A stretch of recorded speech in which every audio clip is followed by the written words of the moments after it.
BRICS की meeting में Russia और चाइना ने सीधा सीधा स्टैंड लिया है इजराइल के खिलाफ। उन्होंने सबसे पहले तो इजराइल की मलामत की है, साथ में कहा है कि अगर ईरान पे हमला होता है तो हम ईरान के साथ खड़े होंगे और सीज फायर की मांग की है। उन्हें मना कर देना चाहिए। अगर एक ऑफिसर से ऐसा कदम उठाने के लिए कहा जाता है जो उसे लगता है कि एक युद्ध अपराध है, तो उसे आदेश मानने से इनकार कर देना चाहिए। ईरान एजियोन के इस बयान से इसराइल में खलबली मच गई है। दोस्तों, जैसे मैंने बताया आपको, इसराइल में पहले से ही इस युद्ध को लेकर असहजता है। लोगों में अब यह बात खुलकर सामने आ रही है कि यह व्यक्ति बेंजामिन नेतन्याहू इस युद्ध को इसलिए आगे बढ़ा रहा है क्योंकि इससे अपनी जान बचानी है। आप जानते हैं, भ्रष्टाचार को लेकर इन पे केसेस दर्ज हुए थे 2019 में। आरोप क्या था कि कुछ उद्योगपतियों को फायदा पहुंचाया। नंबर एक, कुछ उद्योगपतियों को रिश्वत दी, जिसके चलते मीडिया में उनके मन मुताबिक खबरें चली। और बात वहां नहीं रुकी। एक साल बाद उन्होंने एक बिल लाने की कोशिश की जिसके जरिए न्यायपालिका पूरी तरह से बेंजामिन नेतन्याहू के सामने नतमस्तक हो जाता। इजराइल के गाने नहीं गाता है जो अमेरिका से डिक्टेट लेके खबरें नहीं लिखता है, इसलिए अल-मायदीन का घर गिरा दिया गया। मतलब जो मकान था, जिस मकान में अल-मायदीन का दफ्तर पहले चलता था, जिसको खाली कर दिया गया है, उसको गिरा दिया गया। यह है इजराइल की मानसिकता। इसराइल के ऊपर सख्त तेवर अपनाए गए। ब्रिक्स सम्मेलन की ओर से कजान डिक्लेरेशन जो है वो जारी किया गया है, और इस कजान डिक्लेरेशन में साफ तौर पर कहा गया है Israel should stop mass killings, यानी कि जो नरसंहार इसराइल कर रहा है उस पर लगाम लगाए जाने की जरूरत है। दोस्तों नमस्कार। ब्रिक्स के मीटिंग में रशिया और चाइना ने और अन्य देशों ने इजराइल की निंदा किया है और कहा है कि इजराइल अगर ये युद्ध बंद नहीं करना चाहता है तो इजराइल के लिए ये संकट हो सकता है, क्योंकि इजराइल अब तक के कंगाल हो चुका है। इजराइल की जीडीपी ग्रोथ जो है बहुत ज़्यादा ही घट गया है, लेकिन केवल अमेरिका के सपोर्ट से जंग लड़ रहा है। अब तक के हमास और गाजा में सैकड़ों बम गिरा चुका है और गाजा और हमास को तबाह बर्बाद कर दिया है। अगर ये युद्ध रुका नहीं तो इजराइल के गाजा और हमास के साथ साथ लेबनान और ईरान पर भी वो बार बार लगातार हमला कर रहा है। अगर ऐसा होता ही रहा तो ये युद्ध और ज़्यादा बढ़ जाएगा, जिससे इजराइल को काफ़ी नुकसान भी उठाना पड़ेगा। लेकिन इजराइल ये के नेतन्याहू जो है वो चाहते हैं कि मैं कमज़ोर नहीं हूँ, इसलिए वो अपने वर्चस्व को बढ़ाने के लिए वो इस तरह के काम कर रहे हैं। ब्रिक्स के मीटिंग के बाद भी अब एक नया बिल पास होना है जिसमें गाजा को जो मदद मिल रही है वो मदद अब ख़त्म हो जाएगी। नेतन्याहू को अमेरिका हथियार तो दे रहा है, लेकिन उसको जो सपोर्ट कर रहा है ये सभी जानते हुए भी और भी देश अमेरिका के खिलाफ बोलने के लिए तैयार नहीं है। और इसी को लेकर के इजराइल अगर इसी तरह चलता रहा तो फिर तीसरी बार अगर ईरान के ऊपर इजराइल हमला कर देता है तो हो सकता है कि ये बहुत बड़ा इजराइल के लिए खतरा हो जाए, क्योंकि और देशों ने भी कहा है कि अगर इजराइल ने ईरान के ऊपर किसी प्रकार का तीसरा हमला करता है तो सब देश मिल करके इजराइल के ऊपर सीज फायर कर देंगे। दोस्तों आइए जानते हैं कि इजराइल सेना और नेतन्याहू की मानसा क्या है जंग को लेकर के। अभिसार शर्मा से। इसराइल जिसकी जीडीपी सकल घरेलू उत्पाद ब्रिटेन से ज्यादा हुआ करती थी, अब नीचे आ गई है। हर गुजरते दिन के साथ उसकी हालत बद से बदतर होती जा रही है।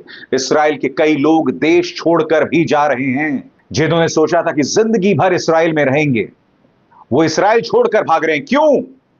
क्योंकि एक आदमी के अंदर इस कदर दीवानगी है कि उसने एक नहीं तीन मोर्चों पर युद्ध छेड़ रखा है।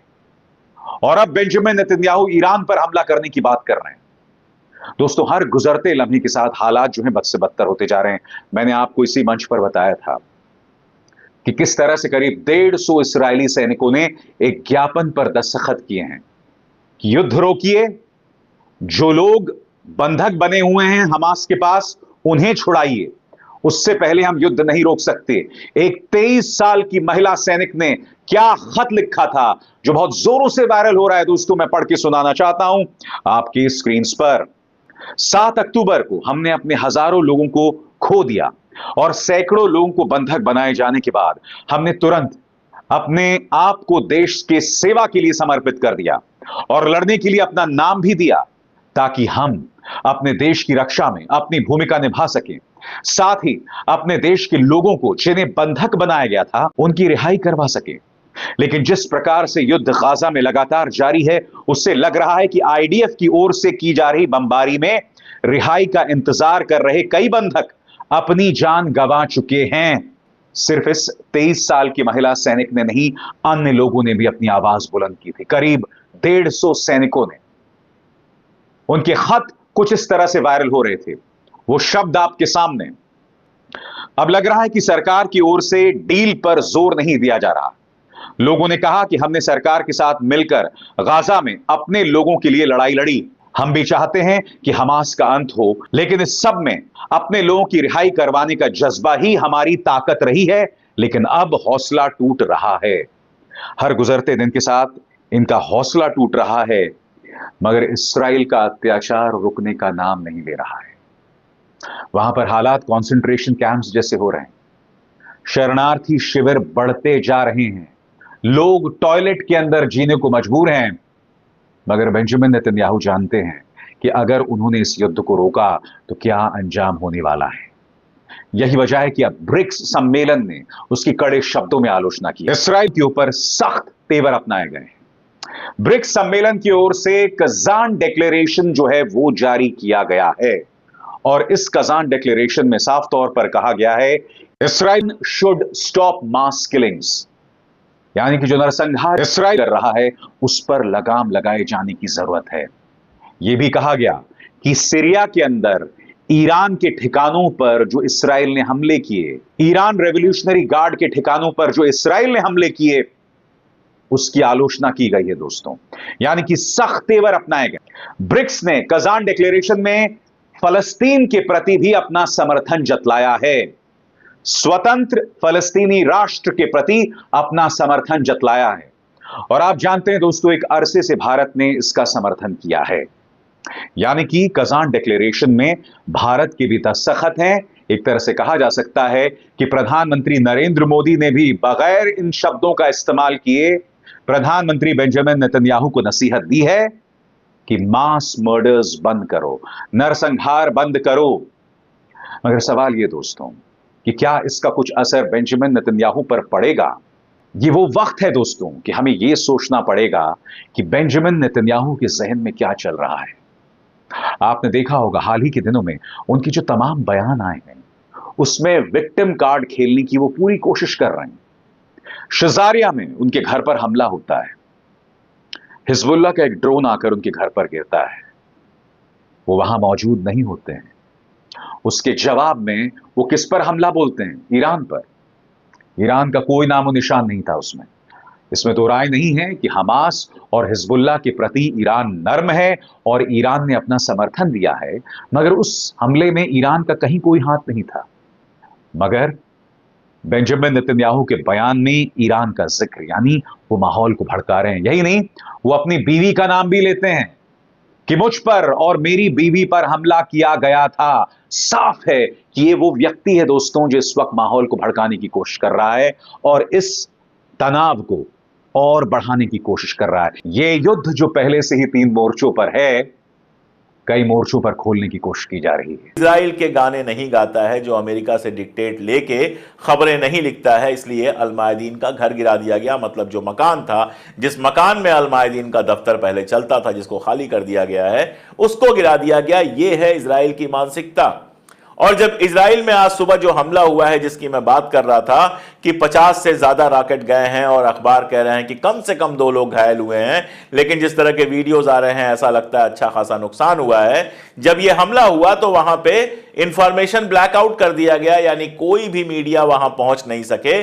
सिर्फ वही खबर छापे जो इजराइल की सरकार या इजराइल की आर्मी उनको मुहैया कराए। आप सोचिए, आर्मी तो वही खबर मुहैया करवाएगी जिसमें उसका फायदा होगा। अपने यहां यह कंडीशन है कि आप कहते हैं डेमोक्रेसी है इजराइल में, लेकिन जब भी कोई घटना होती है तो आप वहां पर इंफॉर्मेशन ब्लैकआउट कर देते हैं। अपने ही भक्त जर्नलिस्टों को वहां जाने नहीं देते हैं कि कहीं दुनिया के सामने हकीकत ना आ जाए। लेकिन अब हकीकत सामने आने के बहुत तरीके हैं। सोशल मीडिया पर लगातार चीजें आती रहती हैं जिससे यह साफ समझ में आ रहा है कि लेबनान से ये जो लड़ाई है वो दांतों चने चबाने वाली लड़ाई होने वाली है और अभी भी हो रही है।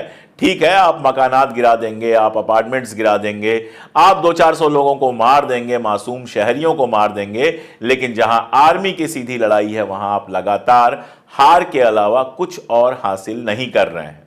जहां तक ईरान का सवाल है, ईरान ने फिर एक बार कहा है कि हम तीसरे हमले के लिए तैयार हैं, मतलब 2 हमले पहले वो कर चुका है और अब अगर इजराइल हमला करता है और बड़ा हमला करता है तो ईरान पलट के हमला करेगा। अभी तक लगातार यही खबरें आ रही हैं कि इजराइल का, अभी कल की खबर थी कि वहां के जो गैलेंट साहब हैं, रक्षा मंत्री, वो आर्मी के लोगों के बीच में गए और बोले कि इस बार जो ईरान के ऊपर हम हमला करेंगे वो सारी दुनिया देखेगी। अब देखते हैं जो हमला करते हैं वो कैसा करते हैं। दोस्तों, जैसा कि आपने वीडियो में अभिसार शर्मा को सुनकर के साफ पता चल गया होगा कि इजराइल के पास अब खाने से लेकर के रहने तक की जगह नहीं बची है, लेकिन फिर भी इजराइल अपने जंग को ख़त्म नहीं करना चाहता है, क्योंकि उसे लगता है कि ये जंग अगर रुक गया तो हमारा वर्चस्व खत्म हो जाएगा। लेकिन इजराइल लेबनान में हमले करने के लिए तैयार रहता है, क्योंकि इजराइल का मानना है कि लेबनान में कुछ आतंकवादी छुपे हुए हैं जिन्हें वो मारने की आड़ में जंग कर रहा है और तमाम लोगों को मार रहा है। इससे इजराइल के हमले को तो फिलिस्तीन और गाजा जैसे तमाम जगहों को मलबा में बदल दिया, लेकिन आज अभी तक ये शांत नहीं हुआ है। अगर ऐसा ही चलता रहा तो गाजा के लोग और भूख प्यास से भी मर जाएंगे, क्योंकि उनके पास खाने के लिए कुछ भी नहीं है। और अगर ये नया बिल पास होता है जिससे गाजा को जो सहयोग मिल रहा है वो भी मिलना बंद हो जाएगा। तो दोस्तों, आपकी अपनी राय क्या है नेतन्याहू को लेकर के? अपनी राय नीचे कमेंट बॉक्स में लिखें। वीडियो अच्छी लगी हो तो वीडियो को लाइक और शेयर जरूर करें और हमारे चैनल को सब्सक्राइब करें। मिलते हैं अगले वीडियो में, तब तक के लिए नमस्कार, आपका दिन शुभ हो।